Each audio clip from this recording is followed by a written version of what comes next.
Bonjour, morning brief du 14 août 2019. Avant tout, je vous souhaite Eid Mubarak et Kul Aam wa Antum Khayn Prir. Alors, la semaine précédente pour la bourse de Casa était négative avec un Mazi qui a accusé une baisse hebdomadaire de 0,40%, réduisant ainsi ses gains annuels à plus 1,77% depuis le 1er janvier 2019.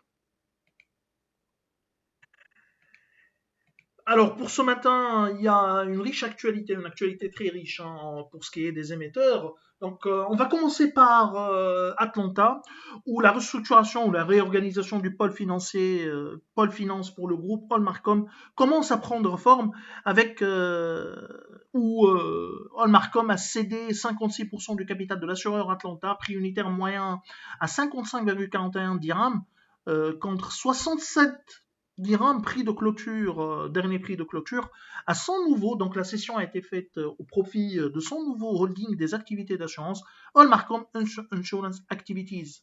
Donc, la réorganisation du groupe Allmarcom commence à prendre forme. Alors, l'autre actualité concerne Doha où ses actionnaires sont convoqués à une AGE le 12 septembre 2019 afin de statuer sur une augmentation de capital de 800 millions de dirhams, une levée de fonds globale, 800 millions de dirhams, soit en numéraire et ou par compensation de créances liquides certaines exigibles à la société immobilière. Alors on a deux sociétés, deux émetteurs qui ont annoncé disons un profit warning, l'alerte sur les résultats S1 2019. On commence par Dizway qui a annoncé un chiffre d'affaires T2 2019 stable autour de 370 millions de dirhams dans un contexte économique défavorable, notamment avec l'absence de marché étatique. Sur l'ensemble de ce premier semestre, les ventes de Dizway accusent une baisse de 6,9% à 799 millions de dirhams. Le segment volume a réalisé une performance solide de plus 6,6% à 289 millions de dirhams au T2 2019, et ce en dépit de la bonne tenue des importations parallèles.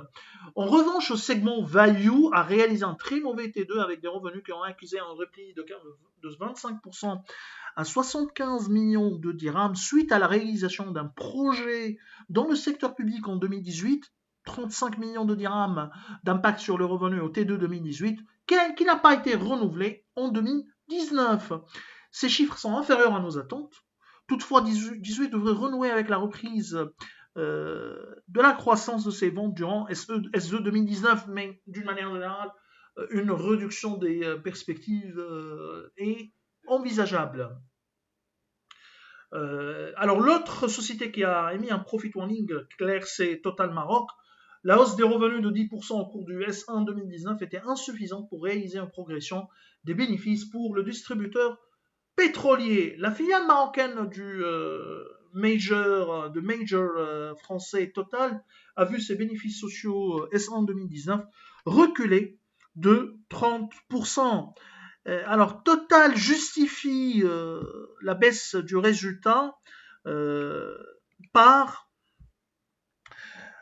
le recul des prix des cours internationaux entraînant un effet de stock négatif, générant un repli des marges et un taux d'imposition qui a augmenté suite à la fin de l'avantage fiscal lié à l'introduction en bourse, taux d'imposition désormais à 31% versus 23,5% durant les 3 derniers exercices, et à l'application de la nouvelle contribution sociale de solidarité à hauteur de 2,5%.